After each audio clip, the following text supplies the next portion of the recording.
კაცი. ახლა ვაგრძელებთ გადაცემას და გველის ძალიან საინტერესო სიუჟეტია, თანაც საამაყო და თუ რატომ არის საამაყო, ამას ყველაფერს გეტყვით დეტალურად. 29 მარტს კურორტ გოდერძიზე სამოყვარულო ტურნირი გაიმართა გოდერძის თასი 2025.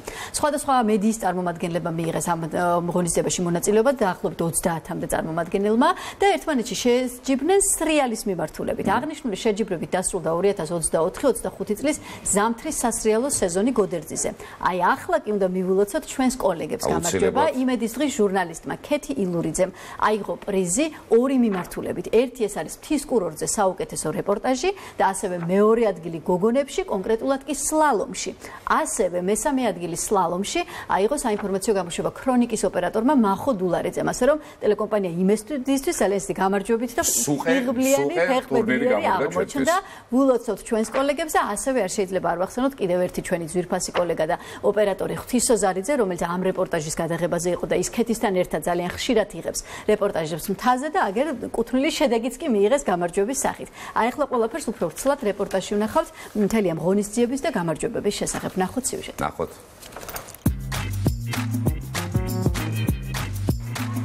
მარშრუტი შედგენილია. ახლა ერთ-ერთ ყველაზე გრძელი ზამთრის მხარეში მივდივართ.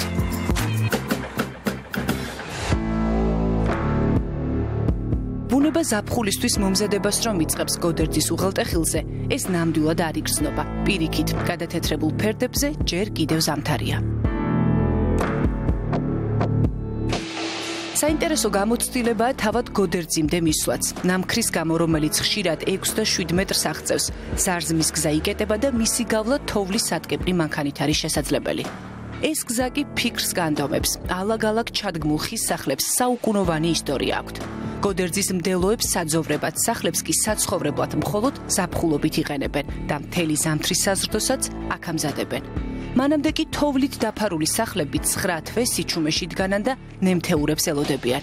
აქ მცხოვრები ხალხის გასაცნობად ზაფხულში აუცილებლად დაუბრუნდები. ახლა კი ვისაც გული ერთდროულად ექსტრემალური შეგრძნებების, ველური ბუნების აღმოჩენისა და დასვენებისკენ მიგვიწევდა, ჩვენი დანიშნულების ადგილას კურორტ გოდერძიზე ვჩერდებით.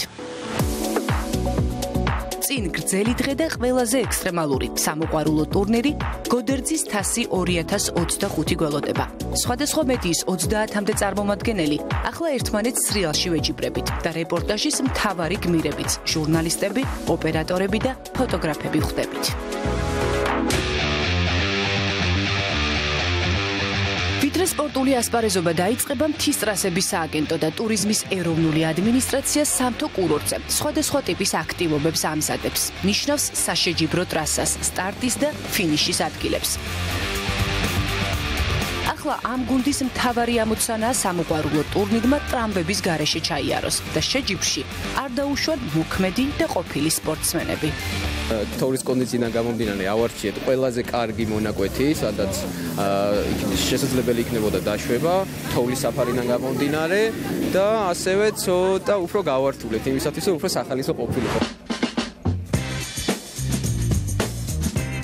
ჩვენ კი ვითვალისწინებთ ტურნირის და უსაფრთხოების ნორმებს, ვირგებთ სათანადო აღჭურვილობას, ჩაფხუტს, სათვალეს, საშეჯიბრო ნომრებს და სტარტის დაწყებამდე გოდერძის ტრასებზე თხილამურებთან ერთად ვამოწმებთ ჩვენს ზალებს.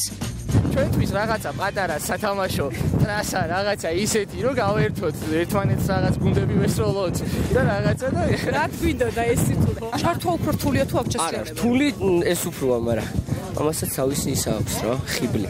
სულ ვიღებთ უჩართვაზე ვართ და ერთხელ ხო შეიძლება ჩვენც გადაგვიღონ და ჩვენც ვისრიალოთ. სხვისი შეჯიბრის გადაღება უფრო მარტივია თუ აი ამ ტრასაზე შენი დაშვება? ბევრად მარტივია.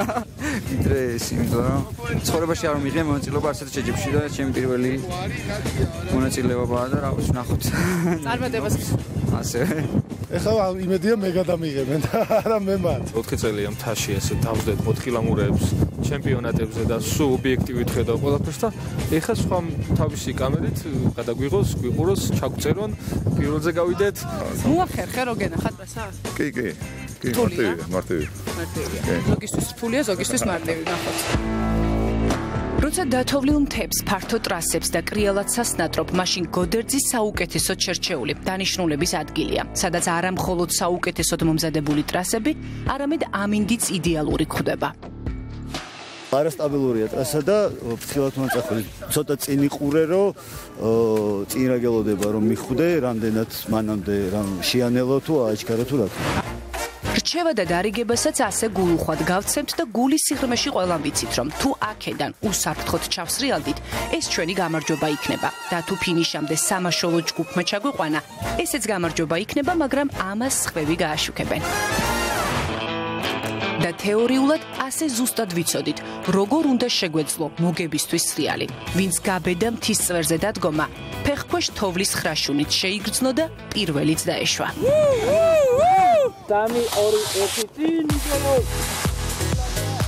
ასპარეზობა 11 საათზე დაიწყო ტრასა იალაზე გიგანტური სლალომის დისციპლინაში 2 საათის განმავლობაში გოგოებს ბიჭები ანაცვლებდნენ და თითოეული მათგანი თავის საუკეთესო დაშვების დროს ინიშნავდა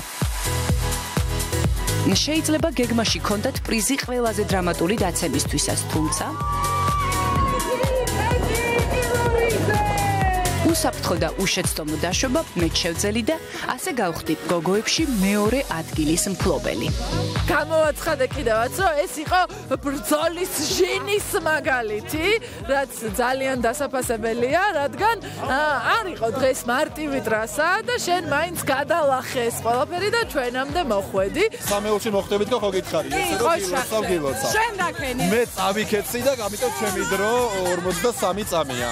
მაგრამ მაინც ვამაყობ. მადლობა. მეორეჯერ მოვიგე მედია ტურნირი და ძალიან მიხარია, მაგრამ თავარი არის ყოველთვის მონაწილეობა. შესანიშნავი ტრასა იყო, შესანიშნავი ამინდი იყო.